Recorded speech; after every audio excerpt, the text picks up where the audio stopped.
한 주간도 잘 지내셨는지요? 오늘은 구하는 기도에 대해서 함께 생각해 보고자 합니다. 구하는 기도란 하나님 안에서 나의 필요를 구하는 기도이지요. 우리가 그동안 빌립보서 4장 6절을 여러 번 봤는데요. 거기서 바울 사도가 기도와 간구라는 단어를 사용을 합니다. 우리가 그동안은 기도에 대해서 생각해 보았는데 오늘은 요구하는 기도인 간구에 대해서 한번 생각을 해보고자 합니다. 자, 기도는 하나님과의 친밀한 교제이다 이런 말씀을 드렸더니 어떤 분들은 그러면 하나님 앞에 구하는 기도는 잘못된 것입니까? 그런 질문을 하시는 분들이 계십니다. 그렇지 않습니다. 왜냐하면 기도라는 것은 근본적으로 피조물이 창조주 앞에 서는 것입니다. 유한하고 상대적인 우리 인간이 절대자 앞에서 서는 것을 의미하는 것이죠. 어린아이가 부모 앞에 섰을 때 부모에게 의지하고 부모에게 무엇인가를 구하는 것은 당연한 일입니다. 혹은 학생이 선생 앞에 섰을 때 그 선생님에게 뭔가를 구하는 것은 당연한 일이겠지요. 또 어떤 일을 배우러 온 제자가 스승한테 뭔가 도움을 구하는 것은 당연한 것입니다. 인간도 그렇다면 우리 피조물인 우리 인간이 절대자이고 전능자이신 하나님 앞에 섰을 때 무엇인가를 구하지 않는다는 것은 그것은 오히려 이상한 일입니다. 그러므로 하나님 앞에 선다는 것은 그리고 인간이 하나님 앞에 무엇을 구한다는 것은 당연한 것입니다. 그러므로 그것을 부끄럽게 생각하거나 그것을 수치스럽게 생각할 일이 아니라는 것이죠. 자, 또한 하나님에게 무엇인가를 구한다는 것은 하나님을 하나님으로 인정하는 것이죠. 만일에 우리가 신 앞에 섰으면서도 하나님 가만히 계세요. 나 혼자 알아서 할게요. 이런다면 하나님이 어떤 분이신지 그 하나님 앞에 내가 얼마나 부족한 존재인지를 인정하지 않는 것이나 마찬가지입니다. 어떻게 보면 하나님을 무시하는 것이죠. 그래서 이 요구의 기도, 이 구하는 기도를 드리는 것은 당연한 일이라는 것입니다.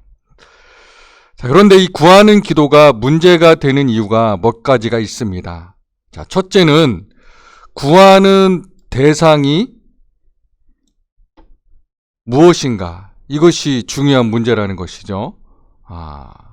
구하는 대상이 구하는 것이 우리의 정화되지 않는 욕망에서 나올 때 이것이 문제가 된다라는 뜻입니다. 자, 물론 욕망이 나쁘다는 것은 아닙니다. 그러나 우리의 욕망 안에는 우리가 구하지 말아야 될 것들이 많이 있지요. 왜냐하면 우리는 죄로 인해서 타락한 인간의 본성을 가지고 있기 때문입니다. 그런데 그런 것들을 구한다는 것이죠. 우리의 구하는 대상이 우리의 구하는 것이 우리의 정화되지 않은 욕망에서 나올 때가 참 많다라는 것입니다. 과도한 욕망도 있을 수 있고 삐뚤어진 욕망도 있을 수 있다는 것이죠. 자, 두 번째는 무엇을 위해서 구하는가? 자신의 영광, 세속적인 풍요, 현세적인 성공 이런 것들을 구하는 것이 문제이죠. 물론 이것을 구하는 것이 잘못된 것은 아닙니다. 내가 이 세상에서 인정받고 존중받는 것, 또 높아지는 것, 물질적으로 부유해지는 것, 현세적으로 내가 하고자 하는 일에 성공하는 것, 이거 다 좋은 일입니다. 저도 지금 목회를 하면서 이 목회가 좋은 열매를 맺게 되는 것, 이거 다 좋은 것이죠. 하나님께서도 우리에게 기대하시는 일입니다. 문제는 그것 자체가 목적이 되는 게 문제라는 것입니다. 자, 한국교회 이야기를 해서 죄송한데요. 우리 한국교회가 지난 70년, 80년대에 고도의 성장을 이루어냈습니다. 그래서 세계 20대 교회가 다 한국에 있다. 이런 때도 있었습니다. 그때 우리는 얼마나 이 한국교회를 자랑했습니까? 그런데 교회 성장 자체가 목적이 되다 보니까 그것이 지금 문제가 되어서 지금 한국 사회에서 교회가 얼마나 지탄을 받고 있습니까? 교회가 커지는 것, 교회가 성장하는 것은 하나님 나라가 더 커지고 하나님 나라가 이 세상을 더 다스리고 그래서 이 세상이 더 변화되는 것, 여기로 가야 되는데 그것을 위해서 교회가 성장하는 것이고 그것을 위해서 교회가 커지는 것인데 교회 성장 자체가 목적이 되어버렸기 때문에 문제가 발생했다는 것입니다. 그러니까 우리의 사업장이나 우리의 생업이나 이런 것만이 아니라 교회조차도, 목회조차도, 복음 전파조차도 하나님의 나라가 아니라 교회 성장이 목적이 되면 이렇게 변질되는 것이고 악을 끼치게 되는 것입니다. 그래서 무엇을 위해 구하는가가 중요하다는 것이죠. 자, 세 번째로 어떤 태도로 구하는가? 이것도 문제가 됩니다. 자, 구하는 기도는 계속 이런 요구하는 기도만 하다 보면 하나님과 우리와의 관계가 마치 채권자와 채무자의 관계가 되어버립니다. 하나님은 나에게 당연히 뭔가를 줄 수 있는데 그냥 움켜쥐고 안 주고 나는 그것을 얻어내야만 되고, 그래서 아주 투쟁적인 기도가 되는 것이죠. 한국교회에서 자주 경험하는 것 중에 하나가 목소리가 좀 쉰 소리가 나면 기도 많이 하셨나 보다, 영역이 있으신가 봐, 은혜롭게 들리네요, 그렇게 말하는 경우가 많이 있죠. 왜 그렇습니까? 지치도록, 목청이 쉬도록 기도하는 사람이 기도 잘하는 거라고 생각해서 그럽니다. 그런데 왜 우리가 하나님 앞에 기도할 때마다 지치도록, 목청이 쉬도록 기도해야 됩니까? 한번 생각해 보십시오. 여러분의 자녀나 여러분의 친구가 여러분만 만나면 그냥 큰 소리로 막 땡깡을 부리면서 무엇을 달라고 이야기하면 여러분은 그 사람을 만나고 싶겠습니까? 이런 떼쓰는 기도가 문제가 되는 것이죠. 그래서 우리의 구하는 기도가 잘못되면 그 결과로 아주 여러 가지 문제가 생기게 됩니다. 자, 어떤 문제가 생겨나게 되냐면, 첫째로 앞에서 지금 말씀드린 것처럼 하나님과의 관계가 왜곡이 되는 겁니다. 우리의 행복을 우리 자신보다 더 간절히 원하시는 그 하나님과 나와의 사랑 깊은 대화가 아니라 채권자와 채무자 혹은 무엇인가를 얻어내기 위해서 투쟁하듯이 그렇게 아우성쳐야 하는 이런 관계로 왜곡이 되어버리는 것이죠. 그리고 구하는 기도가 잘못되면 영적 성장이 일어나지 않습니다. 자, 물질적인 상황은 변할 수 있습니다. 열심히 만사 형통을 구하고 하나님 복 주십시오, 복 주십시오 하면서 새벽 기도 나가서 열심히 기도하면서 열심히 일한 사람들 부자 되는 경우 저 많이 봤습니다. 그러나 어떻습니까? 부자는 됐는데 영적으로는 똑같다는 말이죠. 그렇게 되면 그 물질이, 그 부가 그 사람을 타락시키게 됩니다. 그렇게 해서 그동안에 있었던 믿음조차도 까먹는 일들이 얼마나 많이 일어나는지 모릅니다. 그래서 이 요구하는 기도는요, 내가 원하는 대로 잘 되면 영적 교만에 빠집니다. 열심히 기도해서 자식도 잘 되고 돈도 많이 벌고 하는 일마다 잘 되면 마치 자기가 하나님의 눈에 아주 딱 맞는 그런 매우 신앙 좋은 사람인 것처럼, 그리고 자기는 늘 승승장구할 것처럼 그렇게 교만해지게 된다라는 것이죠. 그동안 여러분도 교회 생활하는 중에 이런 사람들 몇 번은 보셨을 겁니다. 마치 하나님이 자기 뒷배인 것처럼 그렇게 오만방자하게 신앙생활하는 사람들이 있지요. 반면에 잘 되지 않으면 영적인 패배감에 빠집니다. 딴 사람들은 열심히 기도하고 열심히 구해서 다 잘 된다는데 나는 아무리 구해도 되지 않는다는 것이죠. 그럼 나는 하나님에게 버림받았나? 나는 하나님에게 낙제생인가? 이런 생각을 할 수밖에 없게 되는 것이죠. 그리고 구하는 기도가 잘못되면 전투적이고 호전적인 그런 태도에 빠지게 됩니다. 아주 일방적이 되고 누구와 만나서 대화를 하지 못합니다. 일방적으로 쏘아붙이고 또 싸우고, 지금 우리 한국교회 상황이 그런 것 아닙니까?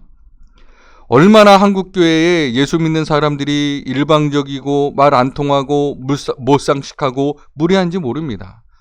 이것은 제가 하는 말이 아니라 최근에 어느 기관에서 기독교인, 불교인, 천주교인 그 사람들을 믿지 않는 사회의 사람들이 어떻게 생각하는지 그 이미지 조사를 해봤더니 기독교인들은 사기꾼 같은 사람, 믿을 수 없는 사람, 가까이 하고 싶지 않은 사람, 소통되지 않는 사람, 이런 식으로 조사 결과가 나왔다고 합니다. 왜 그렇습니까?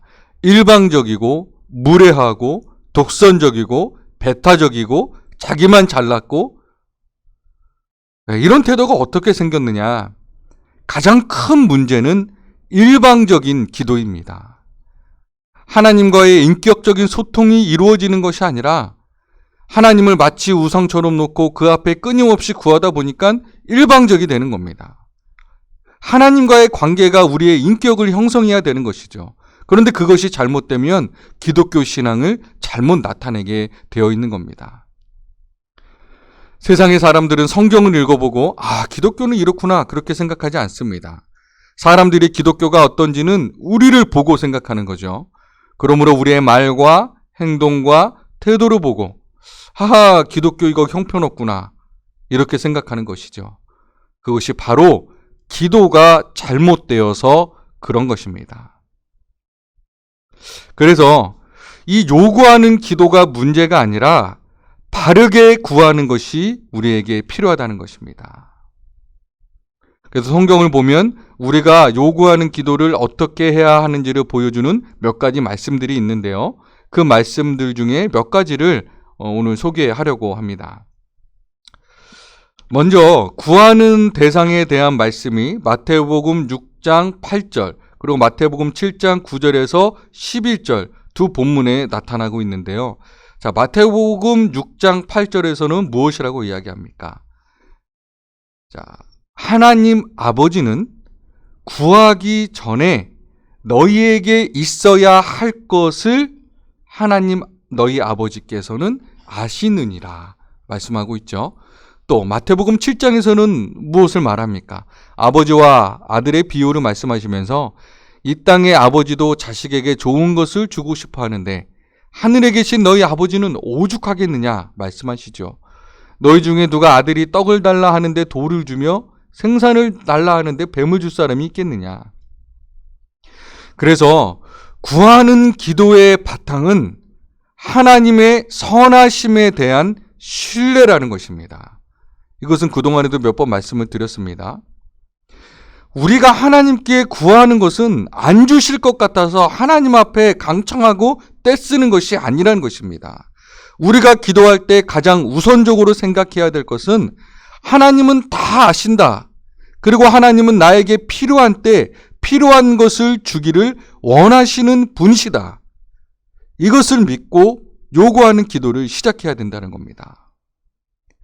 내게 필요한 것을 하나님께 알려드리는 과정이 이 요구의 기도가 아니라 내가 하나님 앞에 전적으로 의지하고 있음을 고백하는 과정이 바로 이 요구하는 기도의 시작이 되어야 된다는 것입니다. 그러면 그 기도하는 태도가 달라지겠죠. 두 번째는 어떻게 구하는가? 자, 마태복음 7장 7절에서부터 8절 이것도 이미 그동안 말씀드리면서 나누었는데요. 구한다는 것은 어떤 물건을 살 때 주문서를 딱 던져놓고 망연히 기다리는 것이 아닙니다. 우리가 상품을 주문할 때처럼 상품 주문하고 돈 내고 나면 며칠 후에 오겠지 하고 마치 택배를 기다리듯이 마냥 기다리는 것이 아니라 기도를 통해서 구하는 것은 지속적으로 우리가 구해야 된다는 것입니다. 자, 지속적으로 구한다는 것은 물론 우리가 하나님 앞에 엎드려서 아뢰는 것도 이야기하지만 우리들의 삶으로 구한 것을 실현해 내는 것을 의미하는 것입니다. 자, 이렇게 생각해 보시면 돼요. 나에게 건강에 문제가 있을 때 하나님 고쳐주세요 하고 그냥 잊어버리는 것이 아니라 매일매일 주님 오늘도 건강을 향해 한 걸음 더 나아가도록 오늘도 힘을 주시옵소서 그렇게 기도하면서 지속적으로 구하는 거죠. 그냥 말로 알리는 것이 아니라 전인적으로 기도한 목적을 위해서 살아가는 것입니다. 그래서 성경에 보면 뭐라고 되어 있냐면 구하라, 찾으라, 문을 두드리라 이렇게 이야기하고 있죠. 구하는 것은 뭡니까? 나에게 이게 필요합니다. 나에게 이거 주십시오 하고 그것을 주실 수 있는 분에게 구하는 거죠. 찾는 건 뭡니까? 그것이 내 손에 들어올 수 있도록 노력하는 것이죠. 문을 두드리는 것도 마찬가지입니다. 그래서 기도라는 것은 구체적인 움직임이라는 것입니다. 내가 건강을 위해서 기도했다면 건강해지도록 내가 노력해야 됩니다. 먹는 건 아무거나 먹어가면서 하나님 내 건강 지켜주십시오. 내가 지금 고혈압에 문제가 있는데 내가 고혈압에 문제가 있다면 그러면 그 고혈압의 문제를 놓고 하나님 앞에 기도했다면 그러면 하나님이 기적적으로 내 피를 맑게 해주시기를 바랄 것이 아니라 하나님 내가 무엇을 하면 되겠습니까? 해서 그것을 치료할 수 있도록 힘써야 되겠죠. 열심히 운동도 해야 되고 먹는 것도 주의해서 먹어야 되고 그렇게 하면서 기도한 것을 내 삶 가운데 실현해내야 되겠죠. 기도는 움직임입니다. 기도는 액션입니다. 내가 하나님 앞에 어떤 것을 기도했으면 그것을 위해서 나아가야죠. 내 사업을 하나님 성공하게 해주십시오 하고 기도했다면 매일매일 성공할 수 있도록 하나님께서 어떻게 원하시는지를 생각하고 일하는 겁니다. 더 부지런하게, 더 정직하게, 더 성실하게 그렇게 매일매일 일하면서 살아가는 것이죠. 세 번째는 우리가 어떤 상태에서 기도해야 되는가? 요한복음 15장 17절에 보면 너희가 내 안에 머물러 있고 내 말이 너희 안에 머물러 있으면 이것이 기도자의 조건입니다. 이 상태에서 기도해야 된다는 것이죠. 그러면 너희가 무엇을 구하든지 그대로 이루어질 것이다. 뒷문장이 중요한 게 아닙니다. 앞에 말씀해 주신 그 조건이 이루어져야지 우리가 무엇을 구하든지 그대로 이루어지는 겁니다. 로마서 8장 26절에서는 또 뭐라고 합니까? 성령께서 친히 우리를 대신하여 간구해 주십니다. 성령과 함께 기도하는 것이라는 것이죠. 우리가 어떤 상태에서 기도해야 되느냐? 하나님 앞에서 그리스도 안에서 성령과 더불어 기도하는 것입니다. 그러므로 우리가 기도를 시작하기 전에 먼저 잠시 묵상하면서 기억할 것이 있습니다. 내가 지금 하나님 앞에 있다. 그리스도 안에 있다. 그리고 성령과 함께 있다. 지금 내가 혼자 기도하는 것이 아니라 이 성삼위 하나님 앞에 내가 서 있다고 하는 그 사실을 인식하고 기도를 해야 되는 것이죠. 에베소서 6장 18절에 보면 언제나 성령 안에서 기뻐하십시오 말씀하십니다. 살아있는 믿음 안에서 기도하는 겁니다. 그래서 기도를 통해서 그 성부, 성자, 성령 하나님과 더 깊은 관계 속에 들어가는 것이죠. 네 번째로 구할 때는 믿음으로 구해야 된다는 것입니다. 마태복음 17장 20절에 보면 겨자씨 하나일 만한 믿음이라도 있으면 이 산더러 여기에서 저기로 옮겨가라 하면 그대로 될 것이요 너희가 못할 일이 없을 것이다. 못할 일이 없을 것이다. 참 좋아하는 말씀이죠. 참 좋은 말씀입니다. 그런데 여기 겨자씨 한 알이라는 것은 당시 일반인들이 일상생활 속에서 볼 수 있는 가장 작은 씨앗이 겨자씨이죠. 자, 이 산더러 여기에서 저기로 옮겨가라 하면 그대로 될 것이오라는 말은 예수님이 과장법을 사용하신 겁니다. 그래서 한번 들으면 잊혀지지 않도록 아주 작은 믿음만 가져도 그 믿음을 가지고 기도할 때 이렇게 이루어질 수 있다는 것을 확신시켜 주시기 위해서 예수님이 과장법을 사용해서 말씀해 주시는 것이죠. 야고보서 1장 5절에서도 그렇고 8절에서도 뭐라고 이야기합니까? 조금도 의심하지 말고 믿고 구해야 합니다. 조금도 의심하지 말고 믿고 구해야 됩니다. 그래서 우리가 무엇인가를 구할 때 지금 하나님께서 내 기도를 듣고 계신다는 믿음, 그리고 그분의 방식대로 그분의 시간에 반드시 응답하여 주신다고 하는 믿음, 이 믿음이 필요한 것입니다. 예수님께서 병자를 고치실 때도 내 믿음이 너를 구원했다 이렇게 말씀하시죠. 자, 이 말씀은 이건 뭐 적극적인 사고방식이나 뭐 이런 데서 얘기하는 것처럼 내 믿음이 문제의 결과를 만들어낸다는 뜻이 아니죠. 하나님과의 하나됨이 그렇게 이루어지도록 한다는 것이죠. 하나님과의 하나됨이 믿음이라는 것이죠. 그것이 곧 내가 하나님 안에, 하나님은 내 안에 거하시는 온전한 믿음의 상태인 것이죠. 이 믿음 안에서 구해야 된다는 겁니다. 얼마 전에 정말 어려운 상황 속에서 처해 있는 어느 자매님께서 이제 기도를 좀 받고 싶다고 연락이 왔습니다. 이제 그 자매님과 이제 함께 만나서 대화를 나누는데 참 이게 그분의 문제를 해결할 방법이 하나도 없는 겁니다. 그분의 가정 상황이나 직장 상황이나 뭐 경제적인 상황이나 어떤 것을 보더라도 그분이 지금 처해 있는 문제를 해결할 길이 없는 거예요. 그래서 그분을 붙들고 함께 기도하는데 정말 제 마음에 그 마음 전체에 정말 간절하게 제발 좀 이 기도는 좀 들어주십시오. 그런 간절한 기도가 나왔는데요. 왜냐하면 웬만한 사람들은 하나님이 들어주시지 않아도 다른 방법이 있습니다. 비빌 언덕이 있다는 것이죠. 근데 이분은 하나님밖에는 방법이 없는 거예요. 자, 그래서 그런 간절한 믿음을 가지고 기도할 때 정말 하나님 정말 이분에게 기적적인 상황을 베풀어 주십시오. 그렇게 이제 기도를 하게 되었죠. 오늘날 문제가 뭘까요? 참 하나님이 절실하지 않다는 겁니다. 그래서 강력한 믿음이 생기질 않는 거예요. 그동안 저도 목회를 하면서 뭐 이제 기도해달라고 했을 때 이제 기도를 해드렸을 때 어떤 그 기적적인 치유가 일어나는 일들을 여러 번 경험을 해봤습니다. 그런데 그때마다 그 치유가 일어나는데 그 상황이 왜 일어나느냐? 하나님밖에는 방법이 없다고.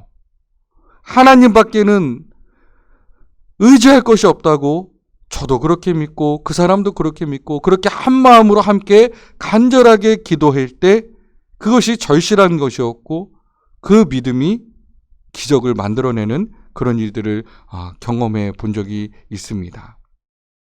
그 믿음이 우리의 구하는 기도에서 중요하다는 것이죠. 내 능력이 아니라 하나님밖에는 방법이 없습니다. 그렇게 절실하게 믿음으로 나아가게 될 때 우리의 기도는 더 강력한 기도가 될 수 있는 것이고 그 기도를 통해서 하나님께서 기적을 이루어 주실 때도 있다라는 겁니다.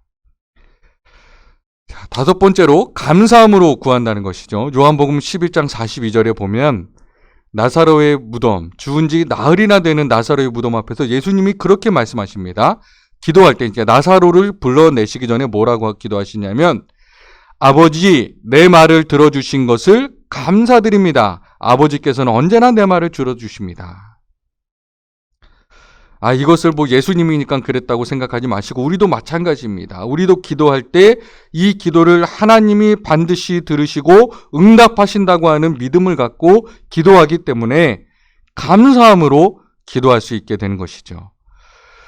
빌립보서 4장 6절에 뭐라고 이야기합니까? 감사하는 마음으로 하나님께 아뢰십시오. 왜 그랬습니까? 믿음은 바라는 것들의 실상이라고 하지 않습니까? 믿음을 갖고 기도할 때 그 기도한 대로 하나님께서 응답해 주시리라고 하는 믿음으로 바라는 것을 이미 손에 얻었기 때문에 하나님 감사합니다 하고 기도할 수 있는 겁니다. 그런데 그 바라는 것은 내가 아니라 하나님께서 바라시는 것이죠. 자, 우리가 기도할 때 감사해야 되는 이유는 적어도 세 가지입니다. 자, 첫째는 하나님 앞에서 아버지라고 부르며 기도할 수 있는 그 자격을 얻게 된 것이 감사한 것이죠. 온 우주의 창조주이신 하나님 앞에서 그 하나님을 아버지라고 부를 수 있는 자격을 주신 것, 이것이 얼마나 큰 은혜입니까? 예수 그리스도께서 나를 대신해서 보혈을 흘려주셔서 나로 하여금 이 낯설고 무서운 하나님 앞에 담대히 나아가서 은혜의 보좌 앞에 나아가서 하나님을 아버지라고 부르며 기도할 수 있게 되었다는 것, 얼마나 감사한 일입니까? 두 번째는 그 하나님이 우리의 기도를 들으신다는 것. 여러분, 서로 대화하는 과정에서 제일 마음 상하게 될 때가 언제입니까? 상대방이 내 말을 듣지 않는다고 할 때. 교우들이 목사에게서 가장 실망할 때가 언제입니까? 교우들의 말에 귀를 기울이지 않는다는 사실을 느낄 때 제일 상처를 받죠. 사람도 그렇다면 하나님께서 우리의 기도를 들어주신다고 하는 것은 응답해 주지 않는다고 해도 그분이 나의 말을 들어주신다는 것만으로도 우리는 충분히 감사할 수 있다는 것이죠. 그리고 셋째는 어떻든지 하나님은 가장 좋은 것을 주신다는 사실. 이 믿음을 늘 가지고 있어야 된다는 것이죠. 내가 뭔가를 기도했는데 그 결과가 내가 바라는 대로 되지 않았을 때 그때조차도 하나님이 보실 때 이게 더 나은 거지. 하나님이 원하시니까 그렇겠지.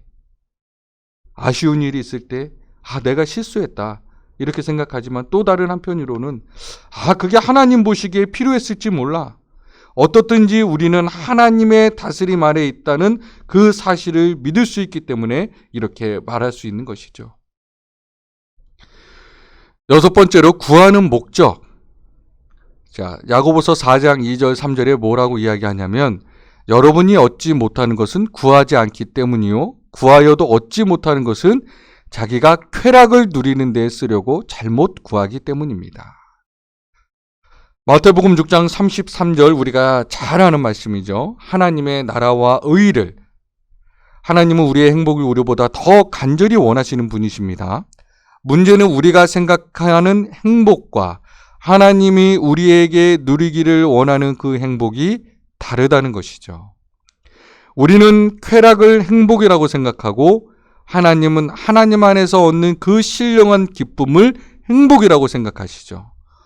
우리의 행복은 하나님 나라를 경험하고 그 나라가 이루어지는 데에 있다는 것입니다.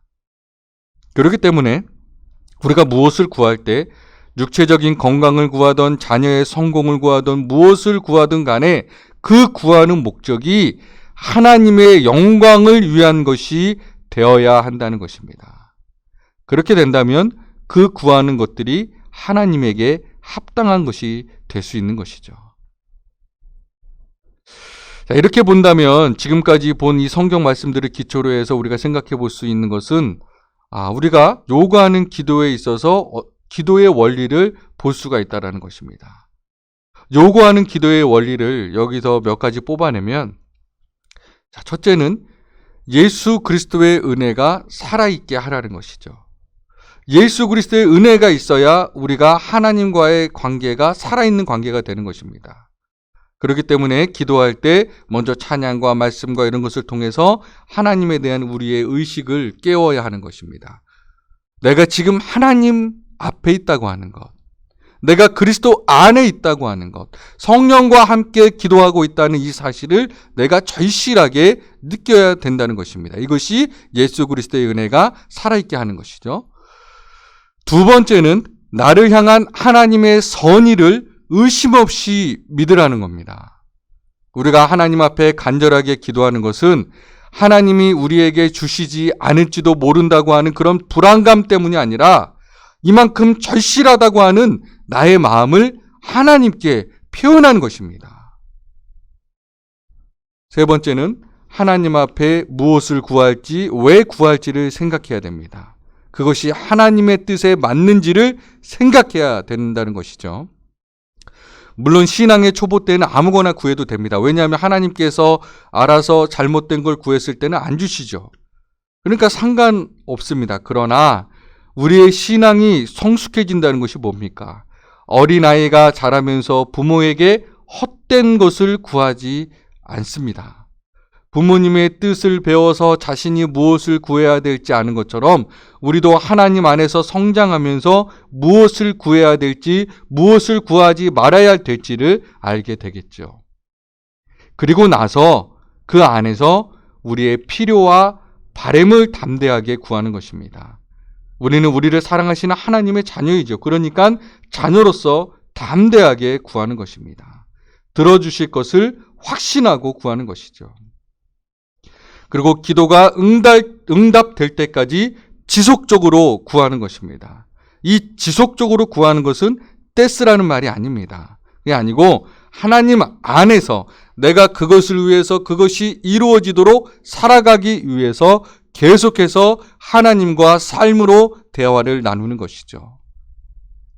그리고 구하는 기도를 다 드린 다음 감사의 기도를 드려라.